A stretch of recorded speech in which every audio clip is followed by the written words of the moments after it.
you continue to believe in that and hold it, even write it down. Just write it down. Don't let it slip your hands because it's there. You have everything you need right there. Trust it. And when you start trusting yourself more, I think that's one of your biggest gifts. Wow, I agree with that.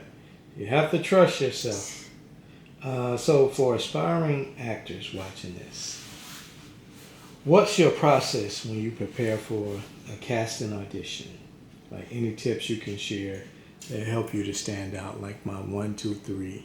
Yeah. These are the things you should do. So my good friend Christine, she does this thing with me where we take a piece of printer paper and we draw ourselves the best way we see ourselves, and then we put down we put a big old fire pit and we throw everything in it. Like we write out every word. Insecurities. I don't look good enough. I'm too big. I'm this. I'm that. My accent's outshining this character. We throw all those things in the fire, and then in the smoke we put all the good things we hope to see out of this. Opportunities, doors open. Even if I don't get the role, someone sees me. They're gonna call me back later. I'm gonna book the role. All those things, and I put that in the smoke, and then I let those things. I sit there and watch the fire, on the paper, and I let them burn literally. Because once you see something, it is what it is. It's no longer there. I burned it. The only thing I see is rising is the things that I want for myself. And so that's the first thing I do is release all my insecurities, release all the negative thoughts in my head, and then I read a lot. I read the whole script maybe 4 times, and after I read the script, I go and research the words or the tone of the movie or the show, and then I go back to reading some more, and then I trust that I know the story. I'm the story. The story became a part of me, and then I take that story and I make it my own. Okay. So now let's so for actors or aspiring actors that are watching, let's do the 1, 2, 3. So the first thing I do is basically just burn all insecurities. I know, but that's getting you right mentally. So that's like a mental check. So just walk us through those mental checks. So start with this. So for aspiring actors, this is kind of my 1, 2, 3 steps. For aspiring actors, my 1, 2, 3 steps is get your mind right. Remove all insecurities, doubt, anything that can come up against what is for you. Number 2, read. Read and research. Read and research everything.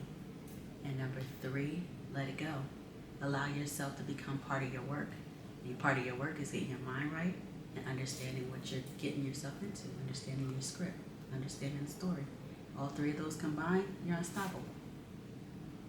Awesome.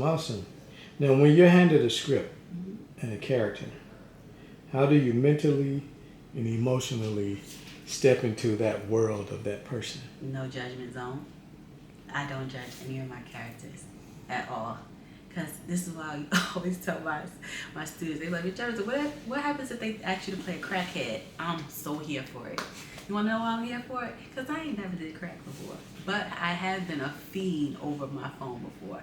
Have you ever lost your phone and you can't find it, and you have important calls or something urgent you need, and you're going all over the place, and you're like, well, find something. How much you thinking of all these different ways you can come up with a way to find your phone or that person's number?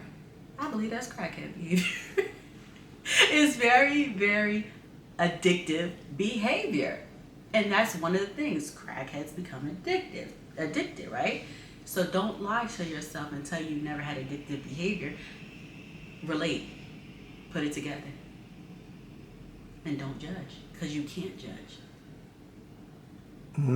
So is that the only one? So that's number 1. So the thing, and we'll just kind of frame this question the same way we did. So number 1, do not judge any character, any person, or anything. It stops your ability to create. So we'll say it like this. So the way that I step into the role of that character is number 1. The way that I step into the role of that character is number 1. I do not judge the character at all, period. Number 2, I allow my character to live freely. Let her live, sis. Enjoy life. This is your world. We just living in it. And number 3, again, my favorite phrase, I let it go. I trust my work. So basically just throw all your cares to the wind. And trust your work. Yeah, speak to that person that may have that cares about what everybody says and can't break through that fourth wall, so to speak. You can't care what people say or think or feel at all. But like, what advice would you give them? I mean, I know The we. advice that I would give them is when you walk into a grocery store, right? And you're in there with your family and stuff, you're having regular conversations with them. You forget all about the people that's around you. That's how you should live your life.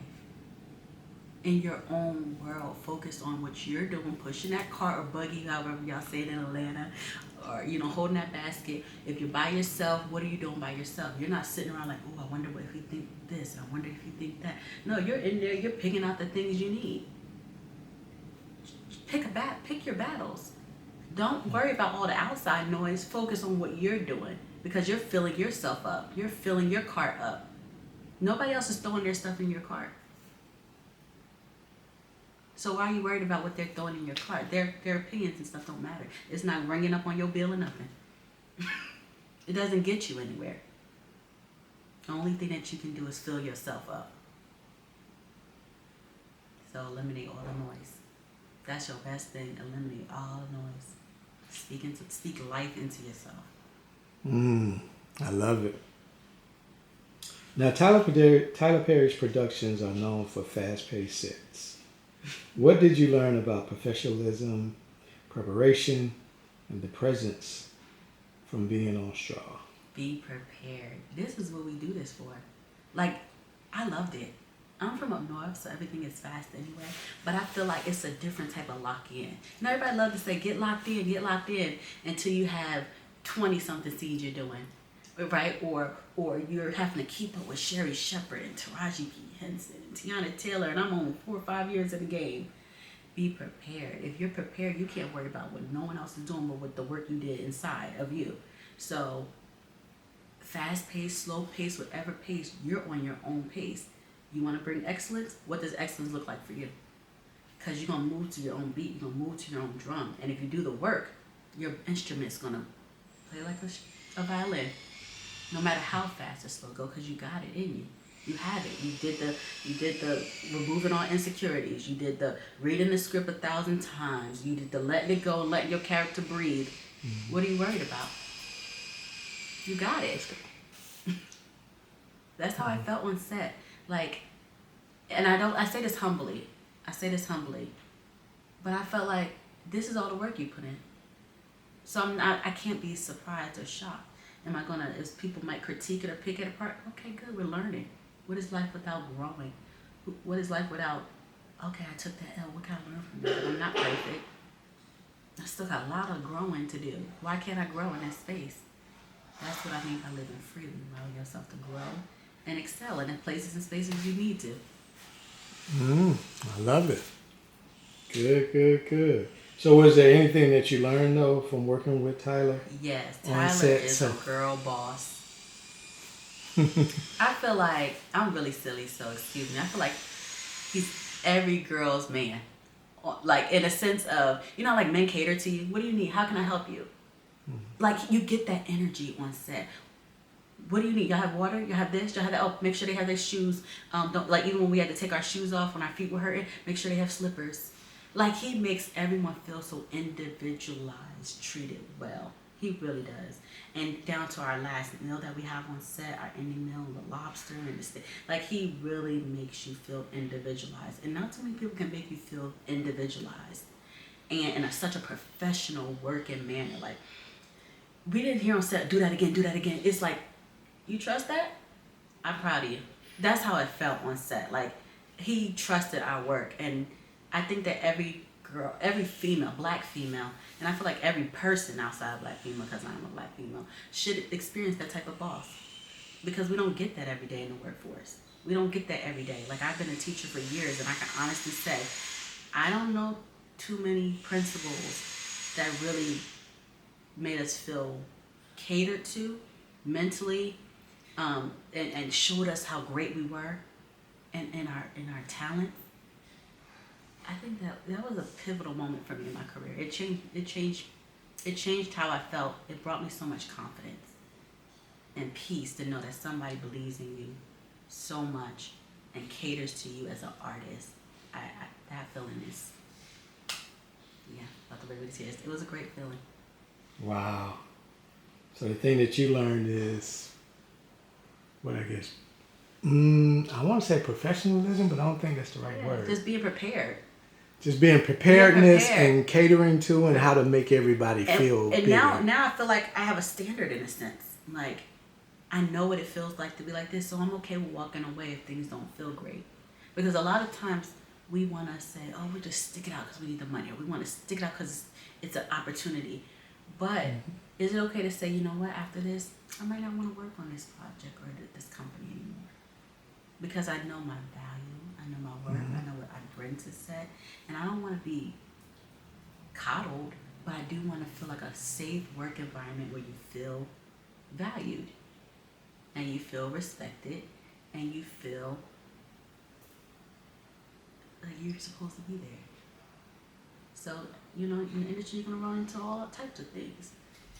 It's how you show up and how you navigate and how you also say no to things that aren't for you.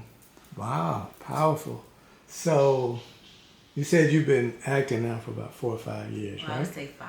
5 years. I know you've been in Black Panther and some other movies I got written here. The HBO one. What's the HBO? We Own This City. We Own This And City. the creators of The Wire. That Yeah. was really fun.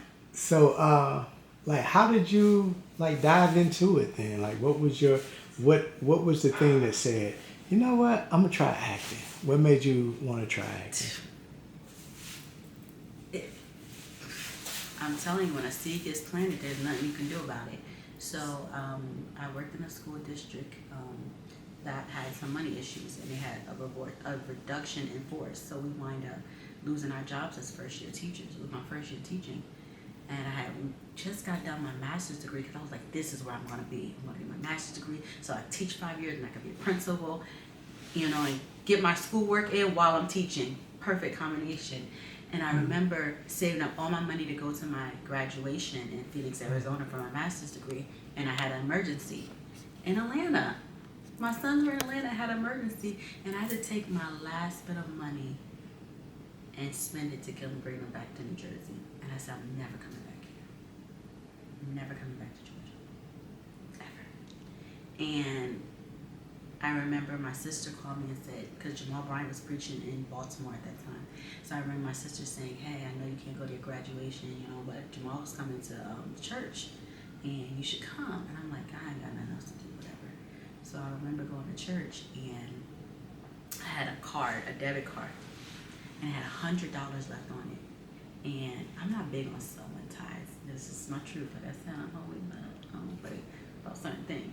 So he had said something so like it touched me. He said, you've been carrying a lot of burdens and you've been doing everything for everybody else and you have never really done anything for yourself. You just settle. But I'm telling you, the days that you carrying burdens are done. You're going to do something and it's going to succeed. And I felt it in my spirit. I don't even put $5, $1 in the thing before. I done wrote my whole debit card number on that envelope. And it was different for me because I'm, like I said, I'm the person, I don't like certain things. I've seen a lot of things that I don't really agree with. And I'll just leave it at that. But I felt so okay with it. I felt so okay with giving my last for that moment because I felt like it pierced my spirit. And next thing you know, somebody was like, Shalette, we need somebody that acts like Cardi B. And I'm like, oh, me and Cardi B got the same birthday. So I said, what is it? They said, we needed you to do this movie real quick. I said, okay, whatever.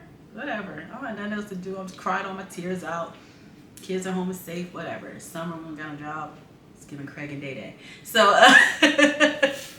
Friday, so I went ahead and went to Newark and they taught me how to fight on camera, Nemi Hendrix. And I'm like, what the heck? How do you fight on camera? And he's showing me. And because I'm a teacher, I'm just learning. I love learning. So I'm learning. And we get the scene down. And next thing you know, he calls me and like, hey, we're in a festival. I said, what do you mean a festival? What does that mean? He's like, a film festival. I said, so the movie's out already? He said, no, what happens is we had 24 hours to turn around and... Hold on 1 second.